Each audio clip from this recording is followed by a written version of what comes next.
नहीं नहीं, आध्यात्मिक ज्ञान तो अंदर से आता है, इसमें किसी की जरूरत नहीं है। एकदम बोगस स्टेटमेंट। आता अंदर से है, परंतु कैसे आता है? अब ध्यानपूर्वक सुनिएगा एक उदाहरण। जिस वस्तु में अग्नि हो ही नहीं, उसमें आप आग लगा सकते हैं?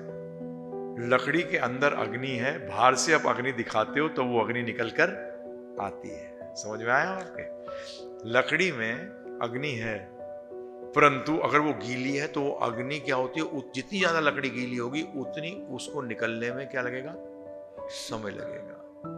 परंतु अग्नि को लगा के रखना पड़ेगा कि लकड़ी पहले सूखेगी, फिर वो आग अंदर से निकल कर आएगी। इसी तरीके से आत्मा सत्य चित आनंद है। चित का मतलब है चेतन, चेतन का मतलब है सचेत है, वो जानती है जितना उसको जानना है, परंतु वो छुपा हुआ है। क्या है?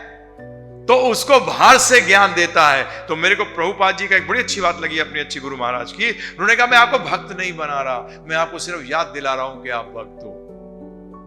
सही बात है, क्योंकि अगर मैंने आपको भक्त बना रहा हूं, उसका मतलब जो आप बनोगे, उसका मतलब उस भक्ति का जन्म हुआ है, उसका अंत भी होगा। जिस चीज का जन्म होता है उसका अंत भी होता है। इसलिए आप भक्त हो परंतु भूल गए हो, उसको मैं याद दिला रहा हूं। यही गुरु कार्य करता है। मैं आपको भक्त नहीं बना रहा, मैं आपको आध्यात्मिक ज्ञान नहीं दे रहा, मैं आपके अंदर आपको आध्यात्मिक दे रहा हूं ज्ञान, जिससे कि आप सूख जाओ और आपका आध्यात्मिक ज्ञान जो है वो अंदर से प्रज्वलित हो जाए। लकड़ी, गीली लकड़ी पानी में पड़ी रहेगी, प्रभु जी बताइए कितने दिन में सूखेगी?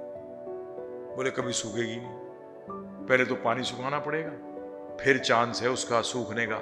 और वहां भी अगर वो ऐसी जगह हुई जहां 2 दिन सूखी पर तीसरे दिन फिर बरसात हो गई, चीरापूंजी सबसे ज्यादा पानी पड़ता है, बरसात होती है, वहां पड़ेगी तो कभी सूखेगी नहीं। इसी तरीके से प्रभु जी इसी बात को लेकर आता है कि आपको संग करना पड़ेगा। लकड़ी को किसका संग करना पड़ेगा?